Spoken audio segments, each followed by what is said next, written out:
কিরে মামা, কি অবস্থা তোদের? কেমন আছোস? এই তো মামা ভালো। আচ্ছা, এখন এগুলা বাদ দে, এখন রেস্টুরেন্টে যাবো খাইতে।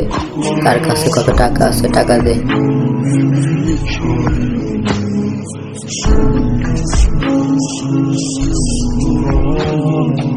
কি রে, তুই টাকা দে, তুই দাস না কে? আমার কাছে তো টাকা নাই। কি কস তুই ফকিনের বলা? তোর কাছে তো একদিনও টাকা থাকে না। ভাগ আইন্দা, ভাগ যা।